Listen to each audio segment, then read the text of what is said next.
గత వారం 10 రోజులుగా ప్రొద్దుటూరు నియోజకవర్గంలో బెట్టింగ్స్, అది కూడా టికెట్ టీడీపీ టికెట్ ఎవరికి వస్తుంది అనే దాని మీద బెట్టింగ్స్ జరుగుతూ ఉన్నాయి. అది ఎవరు ప్రోత్సహిస్తున్నారో, ఎందుకు ప్రోత్సహిస్తున్నారో కానీ తెలియదు. కానీ ఈ పద్ధతి అయితే చాలా ఎంకరేజ్ చేయదగింది కాదు. ఎవరు నష్టపోయినా, అంటే ఎవరో ఎవరికే వస్తారు డబ్బు, మీరు పోగొట్టుకునేటోళ్ళు చాలా, వాళ్ళ ఫ్యామిలీలో వాళ్ళ చాలా ఇబ్బంది పడతారు. కాబట్టి దయచేసి అది ఎవరు ప్రోత్సహిస్తారని ఆ ప్రోత్సహించేటోళ్ళు వెంటనే ఈ పద్ధతిని మానుకోవాల్సిందిగా విజ్ఞప్తి. అట్లని ఏదో మేము భయపడుతున్నాము, మాకు రాలే అని మేమేం అనుకోవడంలే. మాకు 100% కాన్ఫిడెన్స్ ఉంది. ఎందుకంటే చంద్రబాబు గారు ప్రతి నియోజకవర్గంలో కూడా గెలుపు గుర్రాలకే టికెట్ ఇస్తామన్నారు. గెలుపు గుర్రం మీద చంద్రబాబు క్లియర్గా తెలుసు, ప్రజలందరికీ తెలుసు. కాబట్టి 100% గెలుపు గుర్రంకే టికెట్ వస్తుంది. ప్రొద్దుటూరులో టీడీపీ జెండా ఎగరేస్తాం. అయితే ఇట్లా తప్పుడు పద్ధతుల్లో ప్రచారం చేసుకోవడం, ప్రచారం లబ్ధి పొందాలనుకోవడం మాత్రం చాలా నీచమైన పద్ధతి. ఇట్లాంటి పద్ధతి, దిగజారుడు పద్ధతిని మానుకోవాల్సిందిగా విజ్ఞప్తి చేస్తున్నారు. దాంట్లో కూడా ఇంకొకటి కొంత సమాచారం ఏమిటంటే, కొన్ని మీడియాలో వచ్చినట్టుగా ఫేక్ సృష్టి చేసి కొన్ని గ్రూపుల్లో వైరల్ చేస్తున్నారు. ఇదేమిటంటే వరదరాజురెడ్డి గారికి జలక్, ఇది వేటు న్యూస్ ఇది వచ్చినట్టుగా ఇది ప్రచారం చేసినారు. ఇదంతా వైరల్ చేసినారు. ఇది ఆ వేటు న్యూస్ ప్రతినిధితో మేము మాట్లాడితే ఇది మా సమాచారం కాదు, ఇది మేము ప్రచురించలేదు అని చెప్పినారు. అంటే ఇట్ట దిగజారుడు పద్ధతులు ఎందుకు?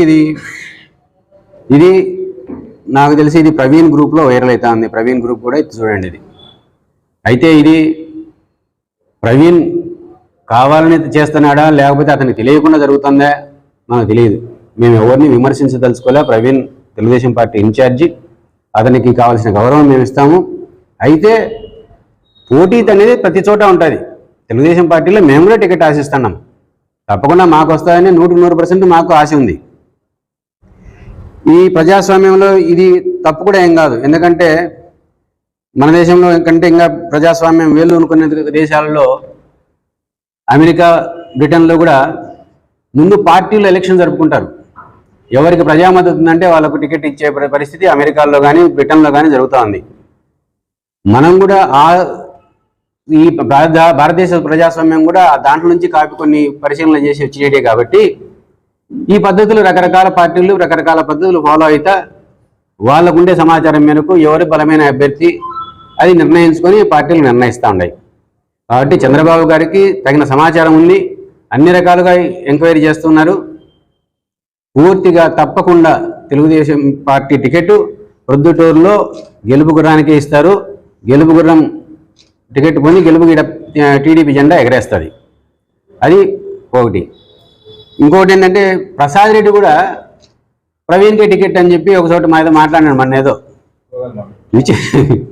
ఇప్పుడు మాకు టికెట్ వస్తాయని నేను ప్రవీణ ఎవరో మాట్లాడుతున్నారంటే అది అర్థం ఉంది. కానీ ఫలానానికి టికెట్ వస్తాయని ప్రత్యర్థి పార్టీ ఇది కూడా అతను చెప్పడం అంటే మన అతని మనసులో ఏముంది, ఎందుకు అది కోరుకుంటున్నాడు అని జనాలు అర్థం చేసుకోవాలి. కాబట్టి ఇవన్నీ సరైన పద్ధతులు కాదు. ఒకటి, మేము ప్రజా మద్దతు పొందేదానికోసం ప్రజా బాహుల్యంలోకి తిరుగుతూ ఉన్నాం. ప్రజల మద్దతు ఉంటే చంద్రబాబు గారు పిలిచి టికెట్ ఇస్తారు, ప్రజల మద్దతు ఉండేటోళ్ళకే ఇస్తారు అనే భావన ఉంది. కాబట్టి ప్రజల దగ్గర ప్రతిరోజు తిరుగుతూ ఉన్నాం. ప్రజా సమస్యలను లేవనెత్తుతా, ప్రజల మధ్యలో తిరుగుతా, ప్రజా మద్దతు కూడగొట్టడానికి ప్రయత్నం చేస్తున్నాం. సో ఈ పద్ధతిలో మేము తెలుగుదేశం పార్టీ టికెట్ ఆశిస్తా ఉన్నాం. మేము విజయం సాధిస్తామనే పరిపూర్ణమైన నమ్మకం ఉంది. అయితే కూడా నేను ప్రత్యేకంగా ఎవరిని పంద్యాలు పెట్టుకోమని ఎంకరేజ్ చేయడంలే. దయచేసి ఎవరు పంద్యాలు అయితే పెట్టొద్దండి. ఇది పంద్యాలు పెట్టొద్దన్నాం కదా అని బలహీనత మాత్రం అయితే కాదు. రెండోది, నిన్న యువగలం సక్సెస్ అయింది, నవశకానికి నాంది పడింది. రాబోయే తెలుగుదేశం ప్రభుత్వమే.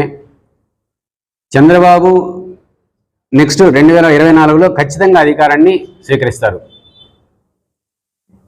కొంతమంది ఇంకా పవన్ కళ్యాణ్తో కలుపుకుంటున్నారు, ఒంటరిగా రాలేరా మీరు, అట్లా ఇట్లా కొంత గేలి చేసే మాటలు కూడా చంద్రబాబు గారిని కూడా మాట్లాడుతున్నారు.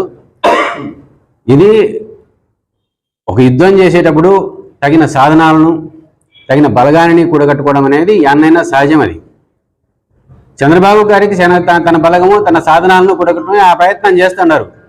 ఇప్పుడు శ్రీరాముడు యుద్ధానికి పోయేటప్పుడు సుగ్రీవుని వెంట తీసుకున్నాడు. అంటే సుగ్రీవుడు లేకపోతే శ్రీరాముడు గెలిచలేడనే, బలహీనుడనే.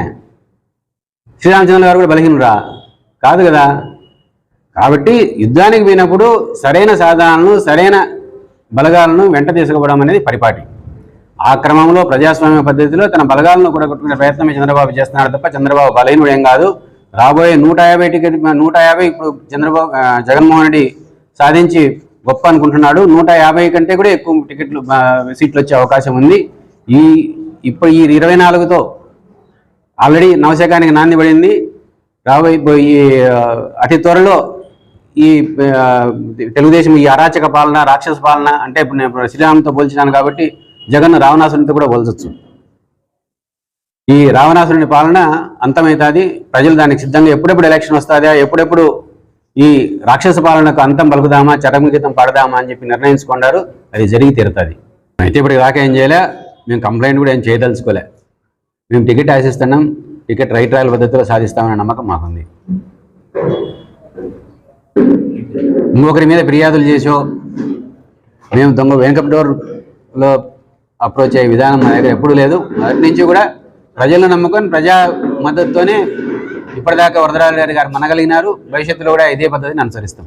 దాదాపు 100 నియోజకవర్గాలు అంటున్నారు. చంద్రబాబు దగ్గర ఏ దాని మీద ఇంత క్లారిటీ ఉంటుందో దాని టికెట్లన్నీ అనౌన్స్ చేస్తారు. దాంట్లో ఉంటుందని కూడా మేము ఆశిస్తూ ఉన్నాం, ఉండాలని కోరుకుంటున్నాం.